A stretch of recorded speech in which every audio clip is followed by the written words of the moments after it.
ভক্তবৃন্দের চরণে আমার কোটি কোটি প্রণাম।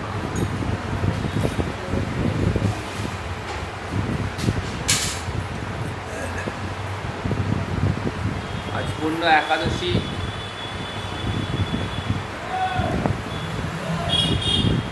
তথা মহা দ্বাদশী।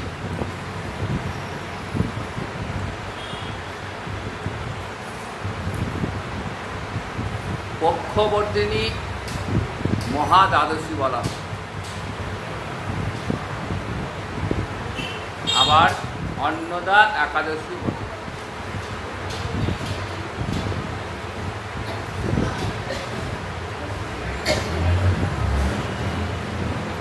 পক্ষবর্ধিনী কেন?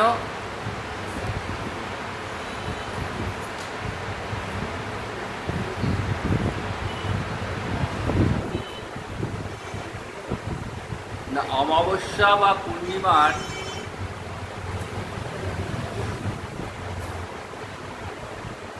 তিথি যদি বৃদ্ধিপ্রাপ্ত হয়,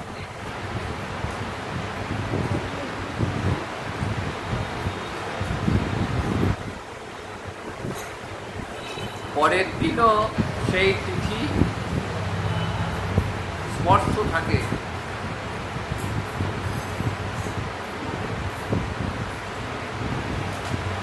তাহলে সেটাকে বলা হয় পক্ষবর্ধিনী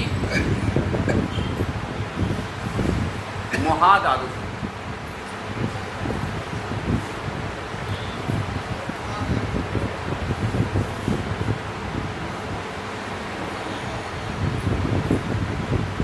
একাদশ্যাং মহাপুণ্যা সর্ব পাপ প্রণাশিনী ভক্তেশ্ব দীপনী বিষ্ণু পরমার্থ গতি।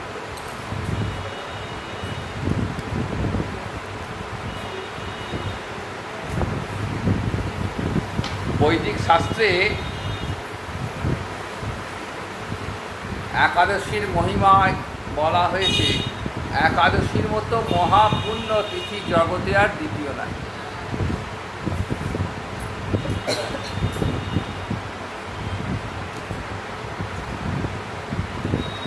একাদশীর দিন উপস্থিত হলে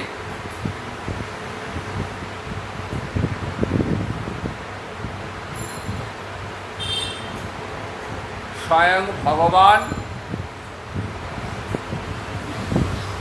অবতীর্ণ হন ভক্তের সঙ্গে মিলনের জন্য। তাই ভক্ত এবং ভগবানের মিলনের তিথি।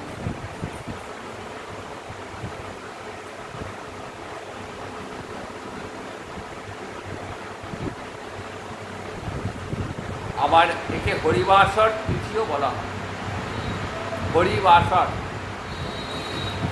বাসর মানে দিন, অর্থাৎ ভগবান শ্রীহরির অত্যন্ত প্রিয় দিন, প্রিয় তিথি হলো এই একাদশী। তাই যারা একাদশী ব্রত পালন করেন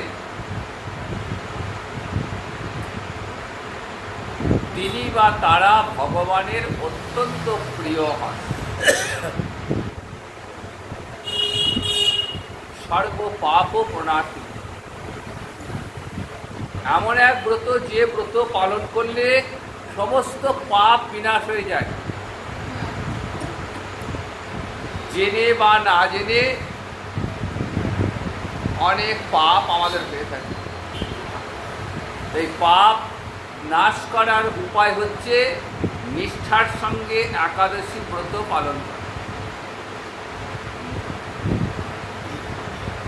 শুধু তাই নয়, বললেন ব্রত পালন করলে, একাদশী ব্রত পালন করলে হৃদয়ে হরিভক্তির সঞ্চার হয়। ভক্তেশ্চ দীপনী বিষ্ণু, বিষ্ণু ভক্তির উদ্দীপন ঘটায়।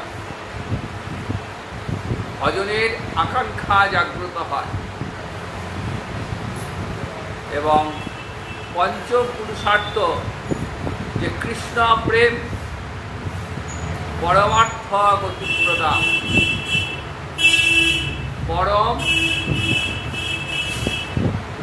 পরমার্থ দান করে। কৃষ্ণ প্রেম পঞ্চম পুরুষার্থ যে কৃষ্ণ প্রেম, সেই কৃষ্ণ প্রেম সেবা লাভ হয়, রাধা মাধবের চরণে প্রেম সেবা লাভ হয়।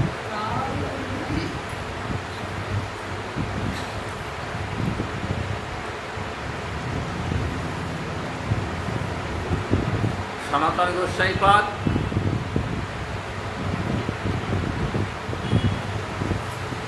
শাস্ত্র সমুদ্র মন্থন করে প্রমাণ করে দিয়েছেন যে একাদশী একটা নিত্যব্রত।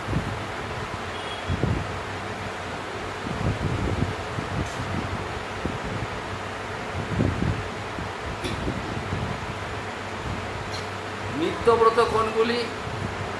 যে ব্রত পালন করলে ভগবান শ্রীহরি প্রীত হন, সন্তুষ্ট হন, সেই ব্রতটিকে বলা হয় নিত্যব্রত। সনাতন গোস্বাইপাদ শাস্ত্রের প্রমাণ তুলে দিলেন, বললেন একাদশী নাম ব্রত সর্বকাম ফলপ্রদম। এই একাদশী নামক ব্রতটি সমস্ত কাম্য ফল প্রদান করে। কর্তব্যং সর্বদা বিপ্রয় বিষ্ণু প্রিয়ন কারণম। বিষ্ণু প্রীতির জন্য, ভগবানকে সন্তুষ্ট করার জন্য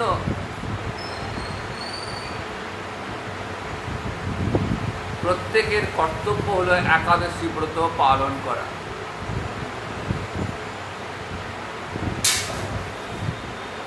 আবার এই ব্রতটি কাম্য ফল প্রদান। একাদশীর কাছে যা প্রার্থনা করবেন, একাদশী সেই প্রার্থনায় পূরণ করবেন।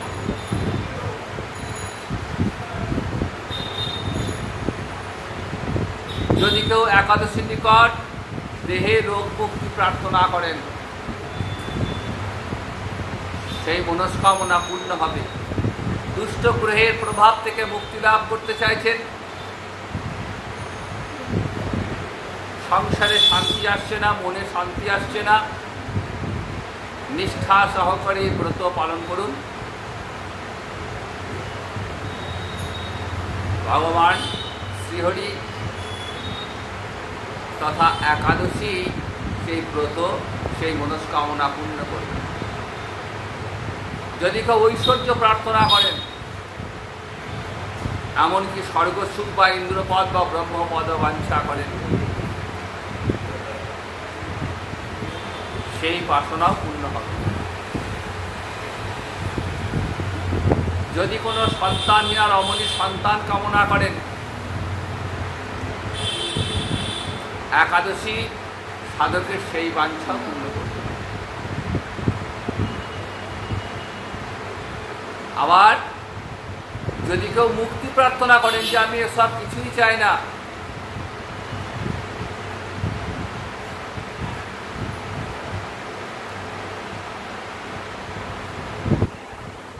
একাদশী মুক্তি পর্যন্ত দান করতে পারে।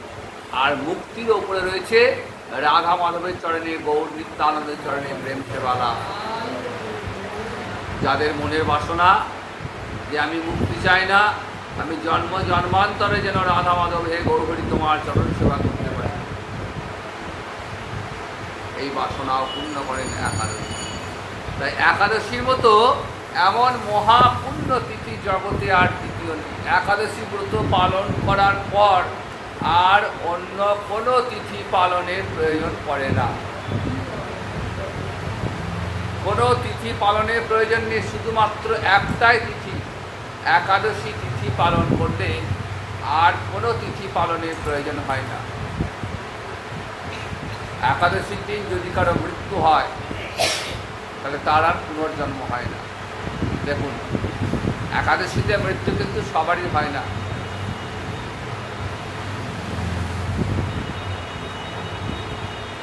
কর্মফলটা ভালো থাকতে হবে।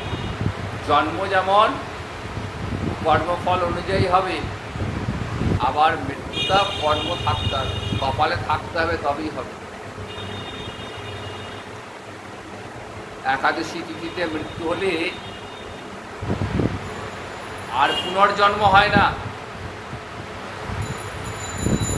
এবং সবথেকে বড় বৈশিষ্ট্য যে ব্রতটি শ্রীকৃষ্ণ প্রীতিকারক, অর্থাৎ এই ব্রত পালন করলে ভগবান অত্যন্ত প্রীত হন, সন্তুষ্ট হন। নিত্যব্রতের আর একটা লক্ষণ কি বললেন, যেটা শাস্ত্রে বিধিরূপে থাকবে। সমস্ত বৈদিক শাস্ত্রে উচ্চ কণ্ঠে একাদশী ব্রতের কথা উল্লেখ রয়েছে। সমস্ত পুরাণ গ্রন্থাদিতে, রামায়ণ, মহাভারত, সর্বত্রই একাদশী ব্রতের কথা।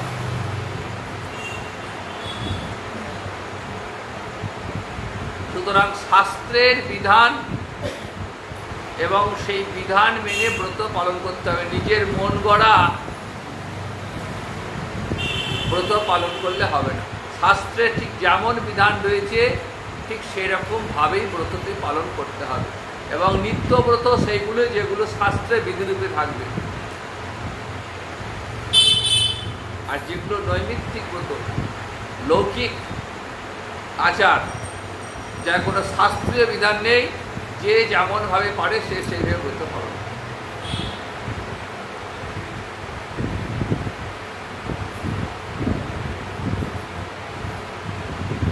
শাস্ত্রে কি বলছে, যে 8 থেকে 80 বছর বয়সে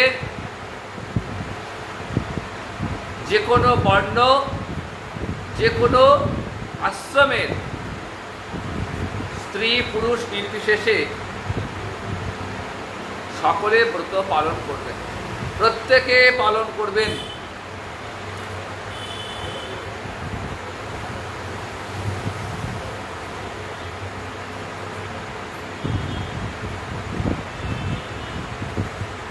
বিবাহিতা, অবিবাহিতা,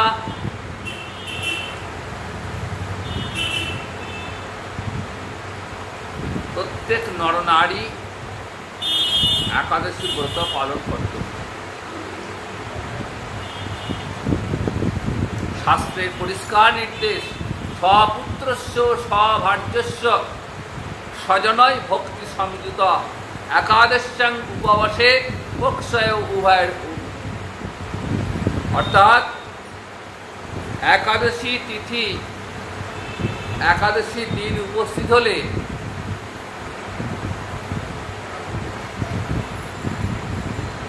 পরিবারের সকলে মিলে একসঙ্গে একাদশী ব্রত পালন করবেন।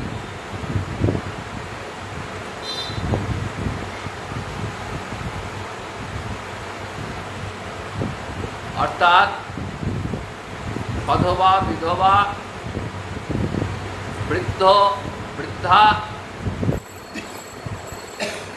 ব্রাহ্মণ, ক্ষত্রিয়, বৈশ্য, শূদ্র, সমস্ত বর্ণের, চারি বর্ণের, চারি আশ্রমের প্রত্যেক নরনারীর একাদশী করা কর্তব্য, শাস্ত্রের বিধান।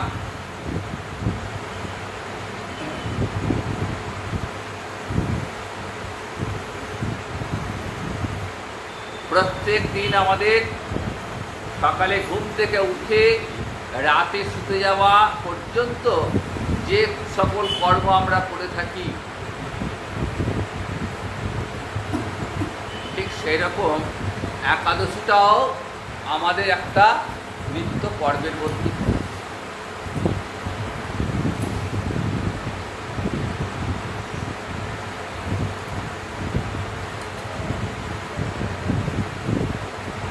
তিন নম্বর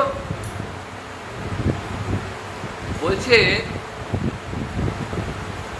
যে ভোজনে নিষেধ।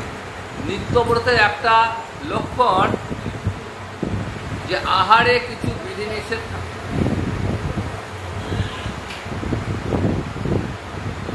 তো একাদশীর দিন পঞ্চশস্য ভক্ষণ নিষিদ্ধ, কঠোরভাবে নিষিদ্ধ। ব্রত যারা কঠোরভাবে নিষ্ঠার সঙ্গে পালন করবেন তাদের আহারে সম্পূর্ণ নিষেধ রয়েছে, পঞ্চশস্য ভক্ষণ চলবে না। ধান, গম, যব, তিল, সরিষা ইত্যাদি পঞ্চশস্য, ডাল জাতীয় শস্য এগুলো চলবে না।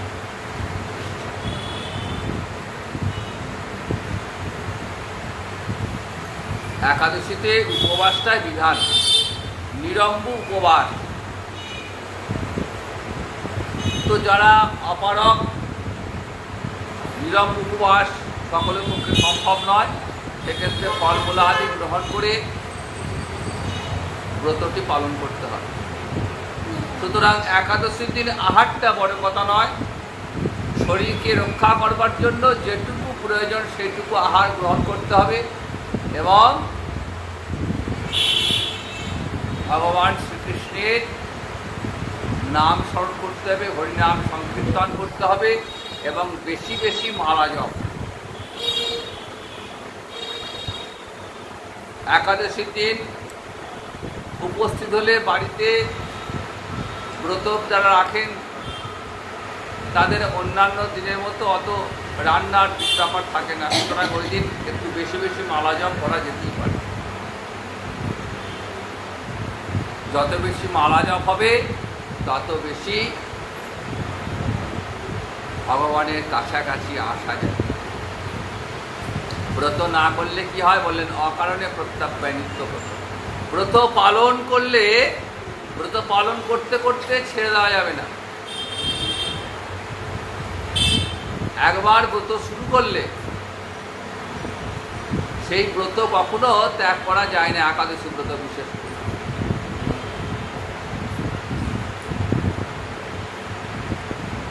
ব্রত না করলে কি হয়, পাপ হয়। একাদশীর দিন যিনি অন্ন গ্রহণ করেন তিনি পিতৃপুরুষগণের সঙ্গে নরক গমন করেন, নরকগামী হতে হয়। এবং যিনি একাদশী ব্রত পরিত্যাগ করে অন্য ব্রত করেন তিনি হস্তস্থিত মহামূল্যবান রত্ন পরিত্যাগ করে মাটিতে পড়ে থাকা মৃৎপিণ্ড মাটি ঢালা করিয়ে নেন।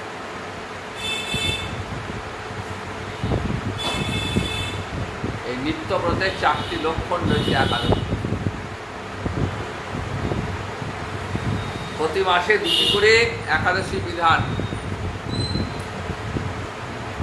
মোট 24টি একাদশী 12 মাসে। এছাড়াও বড় মাস বা পুরুষোত্তম মাস পড়লে আরো 2টি বাড়তি একাদশী যোগ হয়।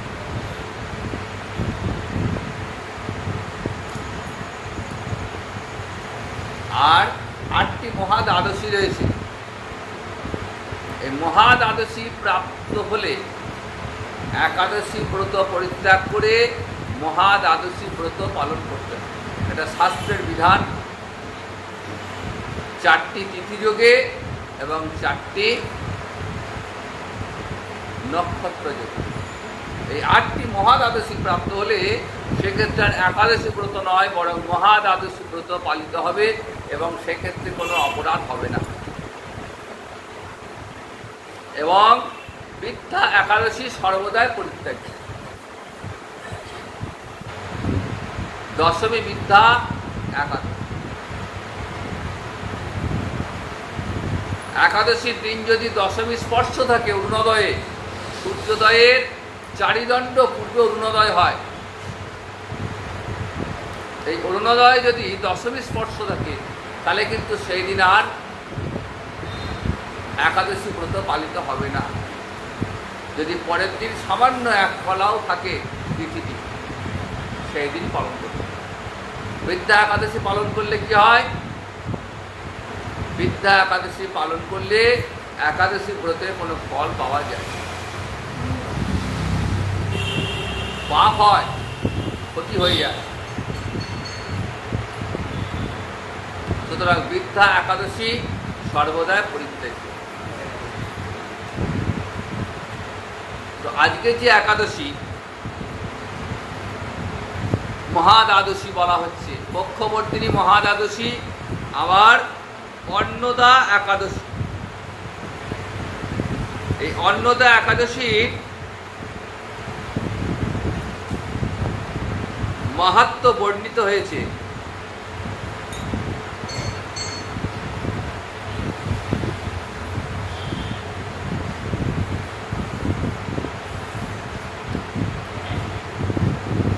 দেখুন,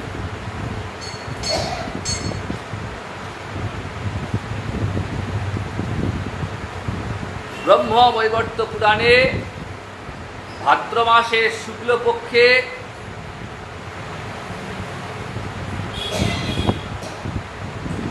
কৃষ্ণপক্ষের অন্নদা একাদশী মাহাত্ম্য বর্ণিত হয়েছে। মহারাজ যুধিষ্ঠির বলছেন, হে কৃষ্ণ, ভাদ্র মাসের যে কৃষ্ণপক্ষ, জন্মাষ্টমী গেল, সুতরাং একটা কৃষ্ণপক্ষ চলছে। এই কৃষ্ণপক্ষে যে একাদশী, আবার সামনে যে অমাবস্যা তিথি আসছে, সেই অমাবস্যা তিথিটা পরের দিন প্রতিপদেও কিন্তু তার স্পর্শ থাকছে, তাই পক্ষবর্তিনী হল। তাই একাদশীটি এটার নাম পক্ষবর্তিনী মহাদাত। যুধিষ্ঠির ভগবান শ্রীকৃষ্ণকে বলছেন যে ভাদ্র মাসে কৃষ্ণপক্ষে যে একাদশী তার নাম কি? ভগবান বলছেন, হে রাজন, আমি সবিস্তারে এই একাদশীর মাহাত্ম্য বর্ণনা করছি, শ্রবণ করো। এই একাদশীর নাম হলো অন্নদা একাদশী। এটি স্বর্গ পাপ ও বিনাশী, সমস্ত পাপ বিনাশ করে। যিনি ভগবান শ্রীহরিকে অর্চনা করে ব্রত পালন করেন, তিনি সমস্ত পাপ মুক্ত হন। আর এই ব্রত পালন তো দূরের কথা, বললেন ব্রতের নাম শ্রবণে রাশি রাশি পাপ বিদূরিত হয়ে যায়। এই ব্রত সম্পর্কে একটি পৌরাণিক কাহিনী রয়েছে। প্রাচীনকালে রাজা হরিশ্চন্দ্র নামে এক নিষ্ঠাবান সত্যবাদী চক্রবর্তী রাজা ছিলেন।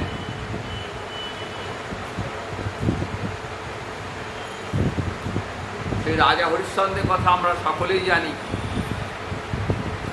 পূর্বজন্মের কিছু কর্মফল এবং প্রতিজ্ঞার সত্যতা রক্ষার জন্য তিনি রাজ্যভ্রষ্ট হয়েছিলেন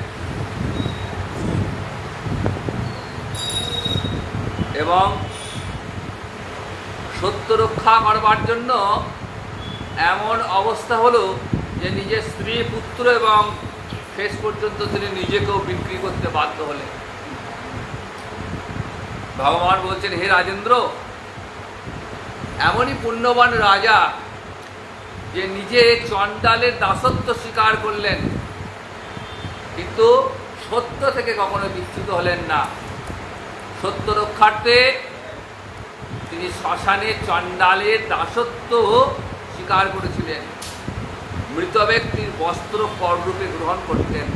এইভাবে বহু বছর কেটে গেল, কিন্তু অন্তরে তার দুঃখ। কি করি, কোথায় যায়, কেমন করে আমার এই দুর্দশা থেকে মুক্তি লাভ হবে? শ্মশানে থাকেন, মৃতদেহ দাহ করেন, কিন্তু দিবারাত্র এই দুর্দশা থেকে মুক্তির উপায় খুঁজতে থাকেন। দেখুন, পুণ্যকর্ম ছিল, সেই পুণ্য কর্মের ফলে তিনি গৌতমী ঋষির সাক্ষাৎ লাভ। সেই গৌতমী ঋষিকে প্রণাম করে নিজের দুঃখের কথা জানালেন এবং ঋষি সমস্ত কথা শুনে তিনি অত্যন্ত দুঃখ পেলেন। বললেন, হে রাজন, ভাদ্র মাসে কৃষ্ণপক্ষে একাদশী অন্নদা একাদশী নামে প্রসিদ্ধ। তো আপনি এই ব্রত নিষ্ঠার সঙ্গে পালন করুন, আপনার সমস্ত পাপ বিনাশ হয়ে যাবে এবং আপনার খুবই সৌভাগ্য যে আগামী 7 দিন পরে তিথির আবির্ভাব হবে। অর্থাৎ যেদিন ঋষির সঙ্গে দেখা হলো তার 7 দিন পরেই ছিল অন্নদা একাদশী এবং ঋষি রাজা হরিশ্চন্দ্রকে অন্নদা একাদশী ব্রত পালনের উপদেশ দান করলেন এবং 7 দিন পর যখন একাদশী তিথি উপস্থিত হলো, হরিশ্চন্দ্র অত্যন্ত নিষ্ঠার সঙ্গে এই ব্রত পালন করলেন। একাদশী কাম্যফল প্রদান করে, তাই হরিশ্চন্দ্রের অন্তরে যে কামনা বাসনা ছিল, একাদশী সেই বাসনা পূর্ণ করেছিলেন। বলছেন, আপনার পুণ্য প্রভাবে আমি এখানে এসেছি জানবেন, ঋষি বলছেন।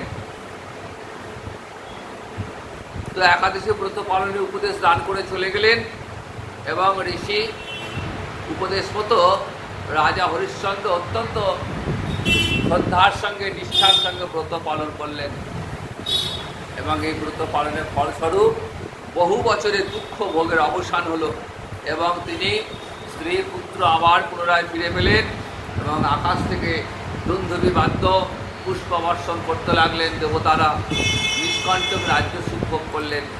বহুদিন আত্মীয় স্বজন নগরবাসী সকলকে নিয়ে সুখে রাজ্য ভোগ করলেন দীর্ঘদিন। তারপর আবার সকলকে নিয়ে স্বর্গ গমন করলেন। তাই যে মানুষ নিষ্ঠার সঙ্গে, যে ব্যক্তি নিষ্ঠার সঙ্গে ব্রত পালন করবেন, ভগবান শ্রীহরি চরণে তিনি ভক্তি লাভ করে অবশেষে দিব্যধাম গমন করেন। এই ব্রতের মাহাত্ম্য পাঠ করলে এবং শ্রবণ করলে অশ্বমেধ যজ্ঞের ফল লাভ। ব্রতের মাহাত্ম্য শ্রবণ করলে অশ্বমেধ যজ্ঞের ফল লাভ হয়। তাই একাদশী এমন এক ব্রত, যে ব্রত পালন করলে আর অন্য কোনো ব্রত পালনের প্রয়োজন পড়ে না। ব্রতের নিয়মটাই সব কিছু নয়, নিয়ম নিষ্ঠা তো রয়েছেই, এবং তার সঙ্গে সারা দিন ব্যাপী হরিনাম সংকীর্তন। কলিযুগে মহাপ্রভুর বিধান যে একাদশীর দিন উপস্থিত হলে বেশি বেশি করে হরিনাম সংকীর্তন করতে। তো মহাপ্রভু নিজে দেখিয়ে দিয়েছেন, একাদশীর দিন উপস্থিত হলে তিনি সারা রাত ধরে হরিবাসর, বাসর মানে দিন, যেমন বিবাহ বাসর, বিবাহ বাসরে কি হয়, সারা রাত ধরে নতুন বরবধূ বাসরে জেগে গান বাজনার মধ্য দিয়ে রাতটা উদযাপন করে। হরিবাসরের জন্য সেরকম ভগবান শ্রীহরির সঙ্গে শ্রীহরির কথা স্মরণ করতে করতে হরিনাম সংকীর্তন, এটা প্রত্যেকের করা কর্তব্য। তো মহাপ্রভু ভক্তবৃন্দকে সঙ্গে নিয়ে সারা রাত ধরে হরিবাসর কীর্তন করতেন। তো আজ আমরা সেই হরিবাসর উপস্থিত হয়ে একটু হরিবাসর কীর্তন আস্বাদন করব। আজ এখানেই একাদশী ব্রত মাহাত্ম্যের বিশ্রাম নিচ্ছি। জয় নিতাই,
চৈতন্য নিত্যানন্দ